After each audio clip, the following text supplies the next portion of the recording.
ഇന്ന് നമ്മൾ തയ്യാറാക്കാൻ പോകുന്നത് ചില്ലി ബീഫ് ഫ്രൈ ആണ്. കഴുകി വൃത്തിയാക്കി 1 കിലോ ബീഫ് എടുത്തിടുക. ആവശ്യമായ ഇൻഗ്രീഡിയൻസ് ഗ്രാമ്പൂ, തക്കോലം, കറുവപ്പട്ട, ഏലക്ക, വലിയ ജീരകം എന്നിവ ഒരു പാത്രത്തിലേക്ക് എടുക്കുക. ഗ്യാസ് ഓണാക്കുക, കുക്കർ വെക്കുക. കുക്കറിലേക്ക് സ്ലൈസായി നീളത്തിലരിഞ്ഞ ബീഫ് ഇട്ട് കൊടുക്കുന്നു. കറിവേപ്പില, ആവശ്യത്തിനുള്ള ഉപ്പും ഇൻഗ്രീഡിയൻസ് എല്ലാം ഇട്ട് കൊടുക്കുന്നു. 2 സ്പൂൺ കുരുമുളക് പൊടി, 1 സ്പൂൺ മഞ്ഞൾപ്പൊടി ഇട്ട് ഇളക്കി യോജിപ്പിക്കുക. അതോടൊപ്പം അല്പം എണ്ണയോട് ചേർത്തതിന് ശേഷം കുക്കർ ക്ലോസ് ചെയ്ത് വേകാൻ വേണ്ടി വെയിറ്റ് ചെയ്യുക. നമ്മുടെ ബീഫ് വെന്ത് കിട്ടിയിട്ടുണ്ട്.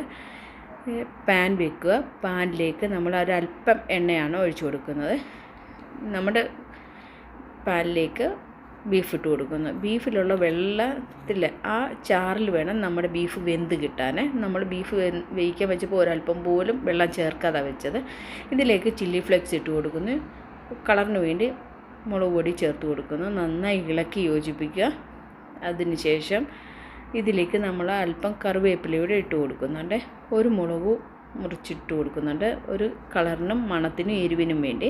നമ്മുടെ ബീഫ് ഫ്രൈ റെഡി ആയിട്ടുണ്ട്. എല്ലാവരും വെച്ച് നോക്കണം, ഫീഡ്ബാക്ക് അറിയിക്കണം, ഒന്ന് സപ്പോർട്ടോടെ ചെയ്യണേ.